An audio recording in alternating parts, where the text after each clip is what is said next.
अश्विनी माळकर, उत्तर कोल्हापूर जिल्हा सहसंयोजिका हिंदू जागरण मंच। 14 फेब्रुवारी 2025 रोजी शासनाने लव जिहाद विरोधी आणि बळजबरीने आणि फसवणुकीने करण्यात येणारा धर्मांतर विरोधी कायदा याचा निर्णय घेतला। त्याच्यासाठी 7 सदस्यीय समिती सुद्धा त्यांनी गठीत केली होती, ज्याच्यामध्ये जिल्ह्याचे पोलीस महासंचालक हे पदसिद्ध अध्यक्ष आहेत। तसेच अल्पसंख्याक विभाग, सामाजिक न्याय व विधी विभाग, महिला व बाल विकास विभाग, गृह विभाग असे सदस्य त्या कमिटीमध्ये असूनही गेल्या 1 वर्षभरामध्ये त्याच्याकडून काहीही अधिसूचना किंवा कारवाई राज्य सरकारपर्यंत गेलेली नाही।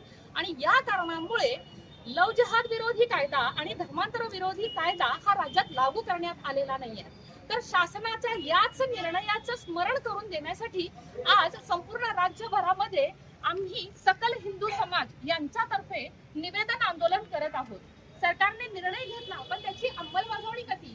मग हिंदू महिला ह्या अशाच वाऱ्यावर आहेत का? त्यांच्या संरक्षणाचा मुद्दा हा गांभीर्याने सरकारने विचारात घ्यावा आणि लवकरात लवकर हा कायदा राज्यात लागू करून जिहाद्यांना तात्काळ शिक्षेची अंमलबजावणी त्यात करून द्यावी, अशी राज्य शासनाला सकल हिंदू समाजातर्फे नम्र विनंती आहे। जय श्रीराम। मी रश्मी साळोके, अखिल भारत हिंदू महासभा उपाध्यक्ष। लव जिहाद विरोधी कायदा आणि धर्मांतर, जबरदस्तीनं होणारे धर्मांतरण हे आम्ही डोळ्यानं बघितलेलं आहे।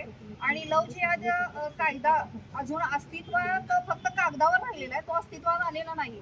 आणि लव जिहाद मध्ये जेव्हा आम्ही रोडवर उतरतो, डिव्हिजनला जेव्हा जातो, तेव्हा हिंदू म्हणून आम्ही आमच्या मुलगीला वाचवतो।